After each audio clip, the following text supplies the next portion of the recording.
Welcome to Thoughts on Change, where we explore the mindsets and moves that make change feel less like a battle and more like a breakthrough.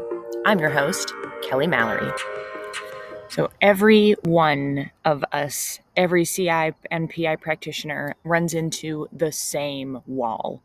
How do I actually influence someone else's thinking and behavior? We're often consultants, internal or external, with no real authority. Yet, we're expected to drive improvement and sustain it. That means our only real tool is influence. And sometimes, it feels like we're swinging a foam sword at a brick wall. This question came up in a coaching session just last week, and I want to share what I told my client because I think it's the heart of what all of us wrestle with. My client emailed me and asked, "Hey, can we spend our next session focusing on influence? I feel like people are just trying to get through today, and I'm not seeing the commitment to step back and really think about continuous improvement every day." And that hit me because, let's be honest, this is the core question. Without authority, how do we get people to actually use continuous improvement thinking every day in all of their work? So when I saw her email, I sat with it for a while and I realized a few things. I realized that I had to reflect on how I do this myself. And I had to ask, do I even have a good approach to this? And most importantly, how can I turn what I've learned into something practical that she could act on right away? And here's where I landed. I landed that it's not important to waste energy trying to influence everyone. So just don't waste the energy. But instead, focus on influencing the right people. Because I've been there trying to drag the entire organization along by sheer willpower. It doesn't work. Influence doesn't spread because of expertise or authority. It spreads because of social connection.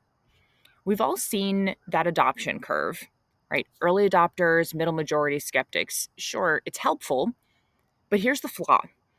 It assumes that middle of the curve will automatically follow the early adopters.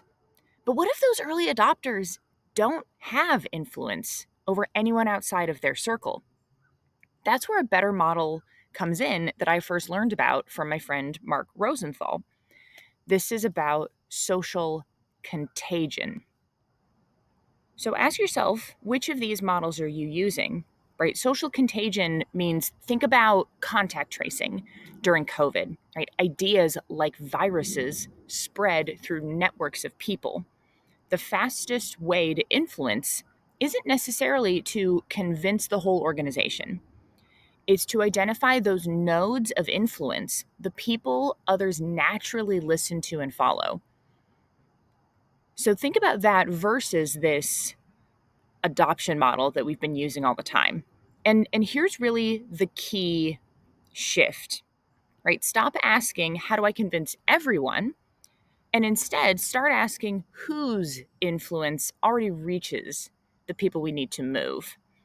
Because that is where you can focus more of your time and effort and have a much greater impact instead of trying to convince the entirety of the organization or pray and hope that your early adopters are going to influence that middle majority and then you'll get enough momentum for everybody else to come along.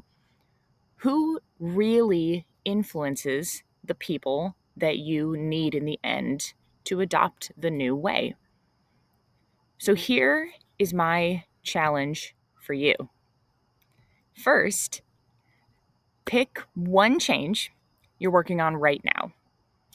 Write down who ultimately needs to change in the end or needs to adopt the new behavior and way of doing things. And then map backward who influences them and who influences those people. And keep going until you find the few critical influencers you really need to win over. That's your leverage point. That's where influence multiplies. So, in our next episode, I'll dive into some practical techniques that you can use to actually shift those key influencers. Because when we learn to influence through networks, not authority, we move from battle to breakthrough. So, let me know how it goes and what you learn. Because as I say, right, changing our default thinking and behavior is really difficult, but it has that massive impact on our ability to lead effective change, and influence is the way that we affect change, right? And influencing and leading change is the way that we impact business results and cultures, not through authority. And this is exactly how I help change leaders like you in my one-on-one coaching. I meet with clients weekly, like my client that the story in this episode sparked, to work on a specific goal that they have to be a better change leader and have better results in their organizations.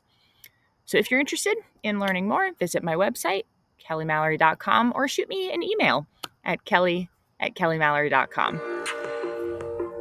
Here's to less battle and more breakthrough, one mindset shift at a time. Thanks for watching.